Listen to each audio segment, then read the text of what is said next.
Hello, welcome to another episode of Balance Act.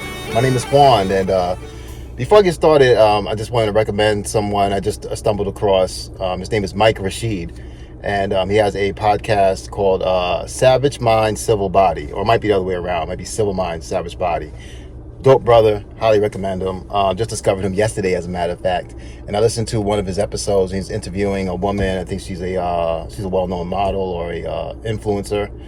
And he was saying something that triggered something in me about, he was talking about her. She just came out of a bad relationship, I suppose. And he was saying that, she's going to have to start bringing up herself, her own self-confidence, to start to meet the people who are as powerful as she is. He said, you're a very powerful person, and you're going to start meeting people who are as powerful as you.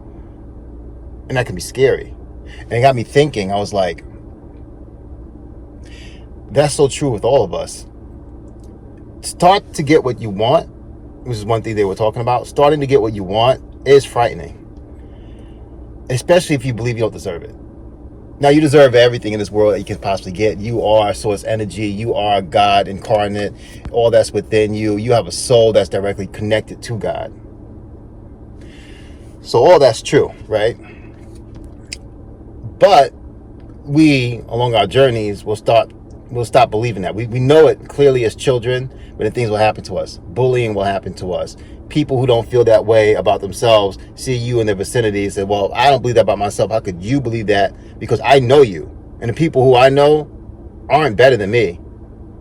So how could you be better than me? So you can't be that. So they'll start to work, actually, to make themselves feel better, to make sure that you feel worse about yourself so that you are facing reality. It was a bunch of nonsense, obviously. So through bullying, through poor parenting, through people trying to convince you otherwise, from you looking around and observing your life versus the life of others, through comparison, you'll just stop believing these things about yourself, and you'll believe whatever is surrounding you. You start to become your surroundings.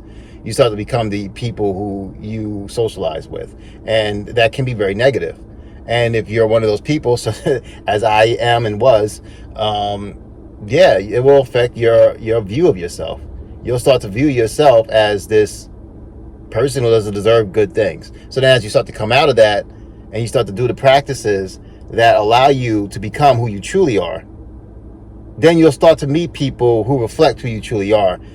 And you can't believe they're even talking to you. You can't believe you're having a conversation with them. You can't believe how human they are. You thought they were superhuman, they were special, they were something more than you were. All that only happens to those kind of people. I was listening to a writer named Mark Bernardin, who I love, but he, there's a writer strike right now in Hollywood, and he's a writer in Hollywood, and he was going on a tirade about how horrible Hollywood is to writers. Well, I'm sure all that is true, but you listen to him, he's so negatively focused. I was like, wow, this brother's negatively focused. And I was like, man, I love this brother, but yo, he is on some shit right now, I don't want to be. And I can see it clearly. And then he started talking like this. Oh yeah, sure. He's talking about how writers don't make enough money, how writers are living hand to mouth, check to check, how they don't know how they're gonna make it through the year. And then he says this. Oh yeah, but you got those writers out there. You have your, he names a name. You have your, he names a name. And then he's like, yeah, but they're like over here, and they're the lucky ones, and they're the ones of blah blah blah blah blah. He makes excuses for his own situation, a situation for other writers while writers are on strike. He say, we're not them. That's them. They get to do that shit. They get to make millions of dollars. They get to sell a script after not being known. They get to do that shit. Not me. I don't get to do that shit. You know what I get to do? I get to make $40,000 a year as a Hollywood writer and get fucked. That's what I get to do. So now I'm on strike doing something about it. Okay, no, that could be true, and I'm sure all that is true. But damn, that energy, what do you think is going to happen? You think you're going to be one of those one-offs with that energy? Huh? You're going to be one of those one-offs? No. And I'm sure he's capable of it. You listen to this brother Mark Bernard, and he does a show with Kevin Smith called Fat Man Beyond. And you listen to this brother, the ideas this brother got, woo! This brother could be a Russo brother on his own, okay? But he's not. And I wonder why. Because he could be. I wonder if it's that negative focus. I wonder. Maybe I'm wrong. But I wonder if he started to talk differently and see himself differently, how different his life may become. Just wondering, just saying. But anyway, I myself personally am a recovering self-sabotager. I believed so many horrible things about myself, regardless of things shown to me in the contrary. And then as I started to become successful in my own life, I noticed myself self-sabotaging. I would get a really great job, think something negative about the boss, and quit the job. I had a great job back in 2019 doing designs for vehicle wraps. Great freaking job. And I quit that job. I convinced myself so much of all the negative aspects that I was observing, probably were true about the people I worked for and with, that I just couldn't take it anymore. I quit. I quit on the spot. Quit. Like no 2 weeks notice. Quit. A great job. Okay. I was in relationships that I've sabotaged. Great relationships with beautiful, wonderful, wholesome people, and just straight sabotaged them. Did things almost purposefully to get myself out of the relationship. I felt deep down I didn't deserve it. And it's not like I was up here like, I don't deserve this. Let me do this shit to fuck up my relationship. No, it was subconscious. It was like I just did things automatically to self-sabotage it. I didn't feel good. I felt that there was something wrong. I knew I didn't feel good. And I knew there was something wrong. I just started taking action to try to feel better. And the things I was doing to try to feel better was try to put myself in a place I thought I belonged. And that was because of a belief that I had running in the background. You understand?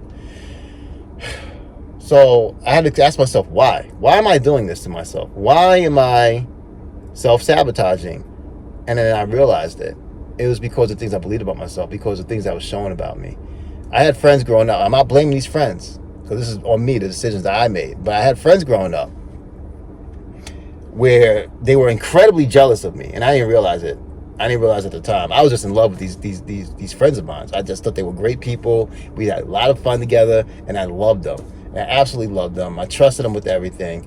And, they backstabbed me. They used to talk shit about me behind my back. I would get a girlfriend. They would work hard to break me up with the girlfriend. If they thought the girlfriend was too pretty or too much or better looking than the girl that they had, or if they didn't have a girlfriend at the time. It was bizarre. It was weird, but it's also very common. And it was just, a lot of people laugh at all as men being men, but it was very hurtful to me. I put too much stock into them, and that's a whole other story. I'm basically putting my love in the wrong places, was a whole other story.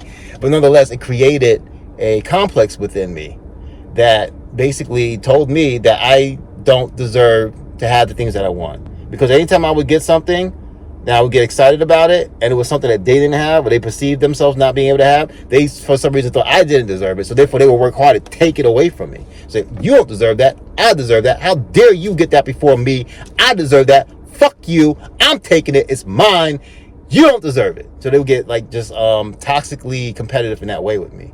And I would, for whatever reason, hand it over to them. Because I just didn't believe in myself. Now, in the African-American community, we call that being weak, being a pussy, or you gotta get what's yours. I didn't believe in any of that shit. I just didn't. I didn't believe in any of that shit. I didn't believe in it. I just believed that I love these individuals, and these individuals can have anything they want from me because I love them so much. But I was given too much, given way too much. And it formed a complex in me.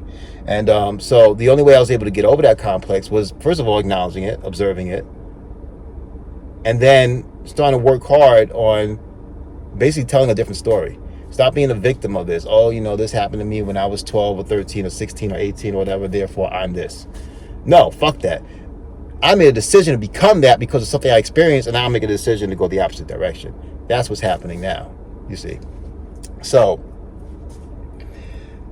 when you start to get what you want, it can be scary because we believe we don't deserve it. So if you believe you don't deserve it, it may be because of some belief that you picked up along the way. So it can be helpful to see where that belief comes from. Meditation helps me with that. And then acknowledge that belief and just let it go. Understand it's a bunch of BS. And then start attempting to get the things you want, because you're going to need to now start to convince yourself one way or another, whether through practical means or metaphysical means or somewhere in between, that you deserve those things and it's okay for you to have them.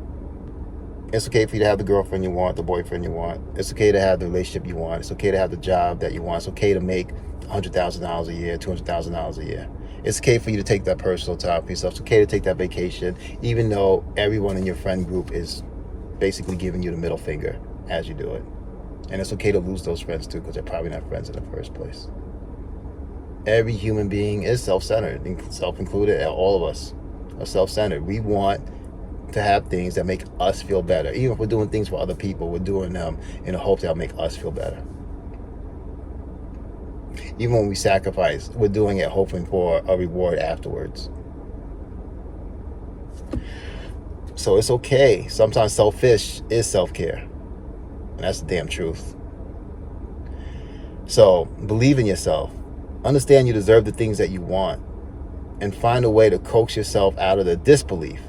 Because as you want something and then you hold yourself back from it and you feel bad, don't sit there, defeat yourself, be like, I don't deserve it. I'll never get it. I'll never get that. I'll never get it. I'll never get that job. Fuck it. I'll just sit here and do whatever I'm doing and that's it.